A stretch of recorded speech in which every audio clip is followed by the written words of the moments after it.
আমাদের মুক্তিযোদ্ধাদের যে বিরাট অবদান, ২ লক্ষ মা-বোনের ইজ্জত, ৩০ লক্ষ মানুষের আত্মাহুতি এবং ৯ মাসের সশস্ত্র সংগ্রাম, এর সাথে যারা জড়িত তাদের সবারই অন্তরাত্মা কাঁপছে। ক্ষোভে বিক্ষুব্ধ হয়ে পড়ছে গত ২ বছর ধরে। এবং এর ফলে কি হলো, এই গত ২ বছরে যেভাবে ভারত বিরোধী একটা ন্যারেটিভ এক পক্ষ তৈরি করার চেষ্টা করছিল, ঠিক একইভাবে আবার জনমত, একটা বিরাট জনমত ভারতের পক্ষে চলে গেছে।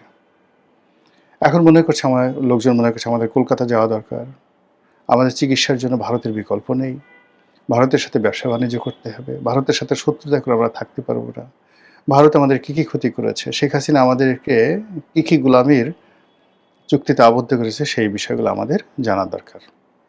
এগুলো বলে মূলত ভারতকে আবার সামনে আনার চেষ্টা করছে। অন্যদিকে যারা ভারত বিরোধী বক্তব্য দিতেন, তাদের কণ্ঠ ধীরে ধীরে থেমে যাচ্ছে। এর কারণ হলো ইউনূস জামানাতে শেষের দিকে আমেরিকার সঙ্গে যে চুক্তিটি হয়েছে, এটি একটি নির্লজ্জ চুক্তি, এটি একটি দাসত্বের চুক্তি, এটি একটি গোলামের চুক্তি। এটা এখন পাবলিকের মনে রীতিমতো সিমেন্টেড হয়ে গেছে।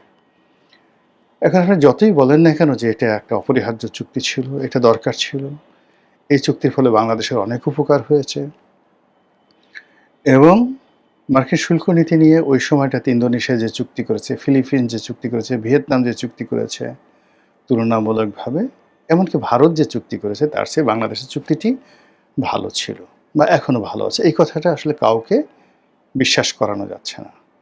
আমেরিকার এই চুক্তি বলার সঙ্গে সঙ্গে যে যার অবস্থান থেকে আসছে, প্রতিবাদ জানাচ্ছে, আর তাদের হাতের কাছে যা কিছু আছে, যারা এই চুক্তির পক্ষে কথা বলছে তাদেরকে সেটা দিয়ে তারা ট্রিটমেন্ট দিতে চাচ্ছে।